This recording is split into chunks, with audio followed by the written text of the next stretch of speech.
Hello, you're watching Bearwood West Yard, and this is the March 2020 layout update.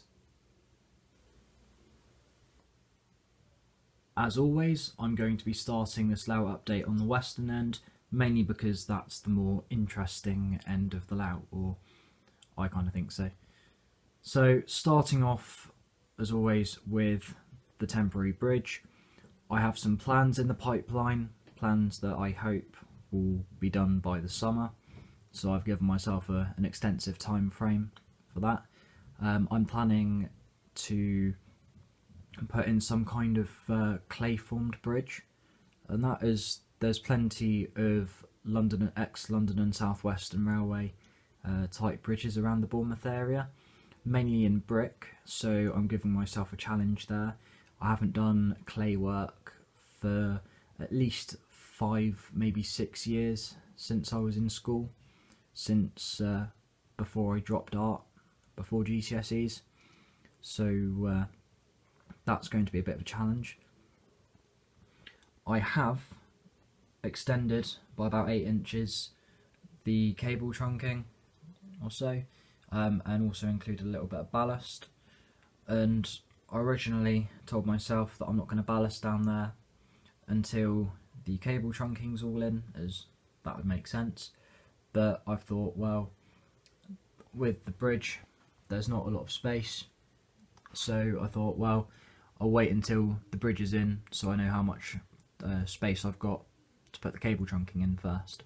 So unfortunately that area probably won't be ballasted for, well, it could be any amount of time. I have done a lot of track weathering. That has been done over the last couple of weeks, and it looks okay. I've gone a bit heavier where trains will be stopping just on the signal, and I've gone round over to the yard crossover. Right, where we're over here, let's get on to the scenery. So the polyfiller road, that is coming on okay. It looks better off of a camera lens than it does on and through a lens. I've given that a fair bit of weathering. With regarding the potholes, I've given them a little coat of brown, a little bit of PVA, and that just to murk it up a bit. I'm planning on having some, or a little bit, of realistic water in there, just to give the effect that there was a storm or it was heavily raining the other day, as water gets caught in the potholes and it takes a good week or so to fully dry out. And then moving on over, I've got the start of the actual embankment part. I got that static grassed. I had a couple of sick days off work at the beginning of the year, unfortunately, so while I was on light duties recovering towards the end of the sickness, I thought, well, I'll do a little bit of static grassing, as I was bored out of my head and I still wasn't well enough to go to work. So that was productive. And then I've also recently bought some more ballast. Unfortunately, I wasn't able to get hold of any of the ballast that I previously used, so for now I had to settle with medium grey rather than a grey blend. But either way, that can be weathered to suit. There is a gap between the ballast and the greenery. I did that on purpose because I didn't want the two to mix. When I did a sponsored track walk during the middle of February, when walking through Fursbrook, I saw a lot of sand along the embankment, as there's a lot of heathland around Fursbrook Heath, and that just around Norden and Corfe Castle. So I took some photos for inspiration, and hopefully soon I will get hold of some sand and try and recreate a little bit of a sandy embankment hill, etc., like I could go over just over there. But hey, we'll see what goes on, and hopefully it will work. With the idea of using some realistic water for the potholes, I've been working on a little pond to go in the heathland and alongside the little path, and I've given it a coat of PVA to seal it, and I've also given several coats of blue acrylic paint. It looks okay. I'll probably give it a little brown just to murk it up a little bit, and then hopefully a little bit of realistic water, even a bit murky realistic water, and I think I'll be onto a winner there for a little dragonfly pond. But yeah, just little additions like that I just think of and think actually could work. All about experimentation, I think. Heading into the middle section of the layout, one thing that I have done which is clearly noticeable is that on the side closest I have gone over the styrene sheet with some paper mache, and I have given it a coat of brown paint, dark umber, respectively, burnt umber, one of the two. The third rail, that has progressed ever so slightly. That part on the up line, which I had left as chairs in the last update, that's had rail threaded through it, and the down line has had the rail extended just shy of the backing signal. Either way, the wagons that you see in front of you, the Hornby MHAs, those are all new. I've got 7 of them. I might pick up a few more in the near future, depending on how I do for space, as I am now full in terms of storage. I've also thought I'd mix in a little ZCA, again by Hornby, just to mix it in. And then on the end, new as well, I've got some OCAs, open wagons, which are made by Bachmann, I believe. I've seen a photo of 3 of these being hauled by a Class 70, working, I think it's the 6041 movement from Westbury Yard to Eastleigh, and I thought, well, that's a nice simple train to model, nothing too long, as I know engineers' consists can be, well, especially the Falcons, can last, well, a good 15 or so, 15 to 20 wagons, and so something nice and simple in the mix there. Going over onto the back, as I've used up all the styrene sheet, I've had a little bit of free space. Network rail van as seen in the last update, just minding his own business on the heathland. I have marked out over there where the fence line's going to be, and also the relevant paths. I've started on said paths. That's going to be the stony, gravelly kind of area. I'm yet to dig a little bit out, add a few grasses on there as to where the vehicle tracks have been and as to where any erosions occurred, whereas the rest of it is going to be sand, and that's going to be incredibly difficult to model, and I'm actually looking forward to a challenge. I seem to have a thing for pushing myself to the extremes and posting it on YouTube. Anyway, and then in the foreground, we've got a load of card, or just card, sections of card that's been shaped. This at the minute is just prototyping for where the hard standing will go. I might extend it further to the left, as the yard office has got to be built. That I'm going to either scratch build or scratch build some sides for it and make it out of resin. So again, more challenges. I'm going to be sick to death of challenges soon. But yeah, as I mentioned earlier, track weathering. I've still got a little bit more to do down here, as I have been quite time stricken recently.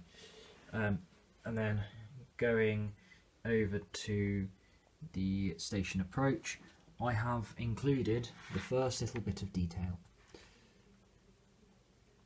So a speed restriction sign I thought, well, that was kind of necessary. So I've decided on what the speed restrictions are going to be for the layout. So I'm going to have after the curve. So I'm going to have 25 miles an hour going into the curve, and then after the curve it goes straight into a 45 or down to a 15 if you're entering the yard lines. And then for the backing lines, it's going to be 20 miles an hour to reverse back in, which will obviously slow down to 15 on the crossover, or maybe even 10. But yeah, that's the midsection. So let's move on to the end of the layout with the station. Okay, so for the eastern end of the layout, I'm going to start over in the yard. So, right, the ex-shunter siding, I've been doing a lot of research regarding abandoned sidings, and I came across something which I quite liked.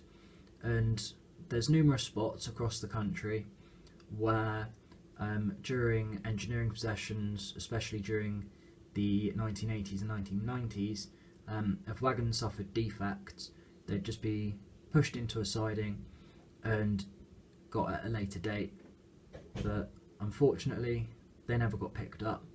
The railways got busier and they were just left to nature. So I thought, well, what better to do than to make my ZCV clam wagon. I rusted it up, and I thought, well, I'll make it a resident of this cut-off siding. As many of the sidings across the country, because of rationalisation, the lines ended up being cut up because the scrap value was worth more than what the siding was actually worth. So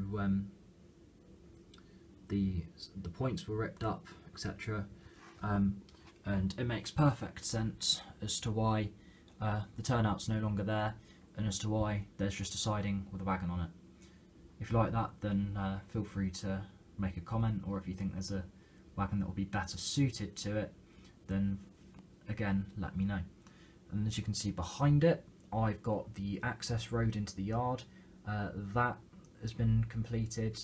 I did that, as you'd have seen in the last layout update, in which I was bridging the polystyrene sheets with layers of card.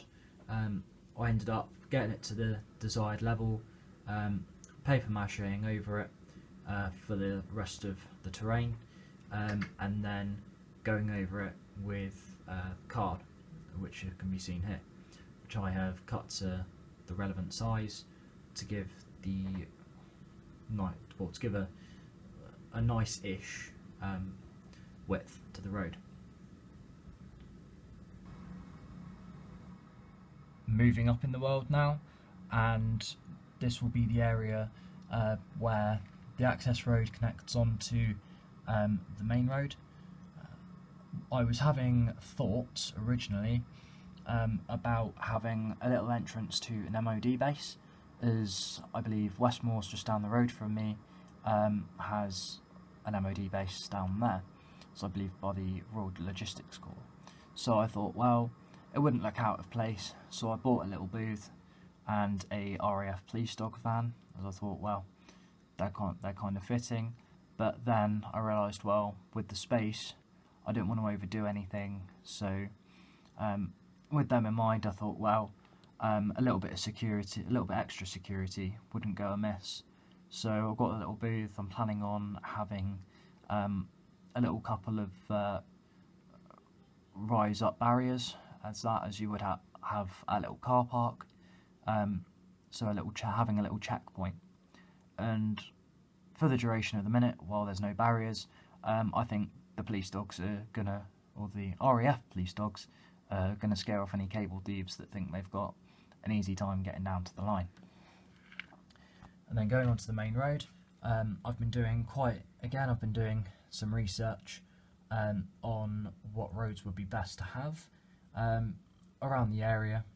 There's a few bicycle lanes, especially going on to where I work, so I thought, well, it wouldn't go amiss, especially being that I'm on a main road going between two towns. So I thought, well, I'll have single carriageway roads with bicycle lanes either side, but a pavement one side. So that'll be the rough location for that, which will go on a bridge over the station. I finally managed to cut out, using a jigsaw, the back scene that will go over the lines. I still need to paint that, still need to seal it and paint it, but that will be done again, as there's plenty of things on the to-do list at the second. I have found that I wasn't too happy with the station, so I decided to redo it using a different method. Previously I had used plastic art with a tarmac type texture printed on paper, and that was okay, it was all well and good until I started ballasting over on the other side. A couple of loose bits of water made the paper a little bit soggy, and well, the ink kind of ran a little bit, and I thought, well, I can't really go on like that, especially considering I know that in the future, when that all gets scenicked, there's going to be many similar incidents. So I thought, well, I can do a bit better, so I thought I'd experiment. And what I've done is I've gone for a modelling clay base. So between the styrene and the platform edging, I made the foundations out of modelling clay, which I thought would be quite nice considering that I'm planning on making the bridge on the western end out of modelling clay, so it would give me a little bit of experience with it. It was actually alright, and then so that built it up, and it was relatively cheap as well, at just £3.99 from the range per kilo, so that went well. I ended up using about 1.3 kilos to do each, so not too bad. I got my money's worth out of it. And then for the final 5 or so millimeters, I just went over it with some filler, just some ordinary filler.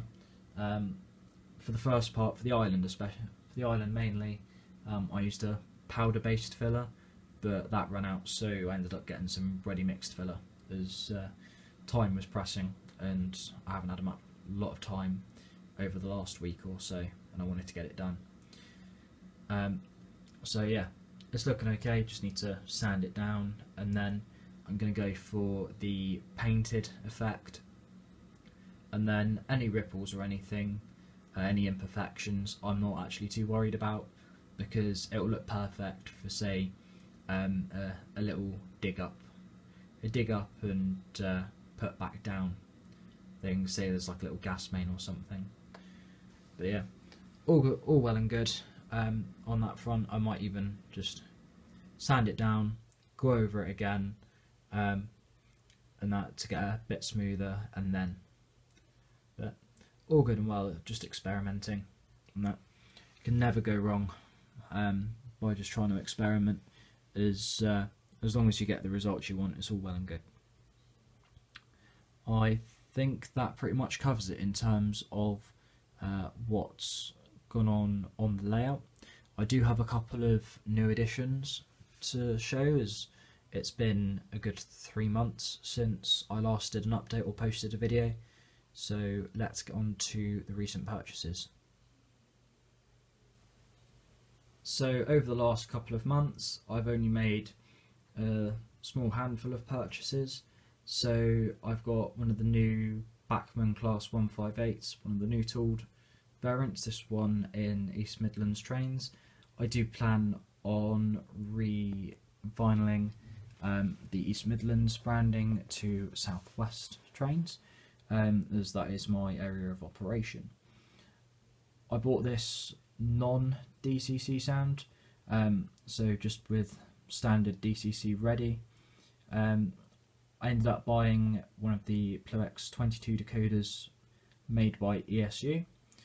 mainly because the Backman's Plex 22 is not going to be available for a while, and I've posted on Rails of Sheffield to give me an update, and that's so subscribing to email notification when it's in stock, and I can't see it being in stock in the near future. So I thought, well, I'll just skip around that hurdle of not being able to operate it. So I bought a decoder from ESU. Anyway, it does a variety of the functions that I want it to. It's not all as it says on the instructions, so some decoder remapping will be required, but I'm sure that can be done by changing some CV values, or if that's not the way it's done, then I'm sure some DCC gurus can give me some advice, and anyone else who is in the same boat and thinking of just getting ahead of the game and instead of waiting for Backman to release theirs. So yeah, I've been running it a fair amount, and it's actually quite nice. The next up is a Dapol Class 68.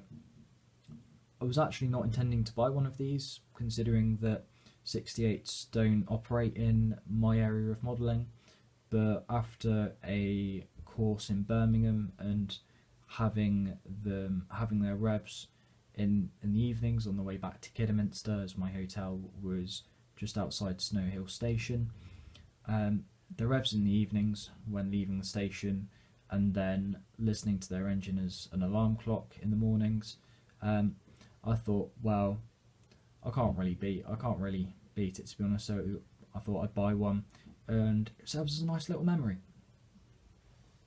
And then finally, I've got a nuclear flask wagon. I have been waiting on Backman to release their new batch. However, given the situation in China, that won't be for a while. This was bought from Rails of Sheffield on their eBay, second hand. Absolutely nothing wrong with it. Smashing model, pretty much as new, and I can't fault it.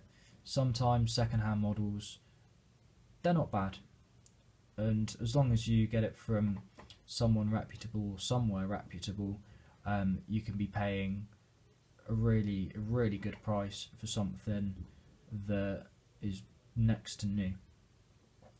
So I highly recommend going second hand if you can. But yeah, that covers the new additions, other than the as foreseen MHAs, OCAs and the ZCV over there. Now, a little update on the big wagon project. Not a lot has actually gone on, though I have done a lot of CAD work, had some stuff laser cut, not too much, just the tedious stuff that would off-put the project. But some of the stuff that I've all done by hand is I've put the mesh guarding on, so the little guarding on the side. Still got some paint work to do on that as it's fitted, and then on the back the exhaust guarding, I had to remake that twice because it was so fiddly, and I had to adapt some construction methods to suit it. Either way, I'm really pleased with how that's come out, and I think it looks smashing. But that's only my opinion. If you've got an opinion on the wagon builds or the layout itself, then do feel free to comment, and if you want to put a like on there because you like what you see, or if you just want to subscribe to see the channel unfold, then feel free to. I'm planning and hopefully going to be posting a little bit more regularly than I have been over the past few months, but either way, I'm going to round it off there. So thank you very much for watching, and see you in the next video.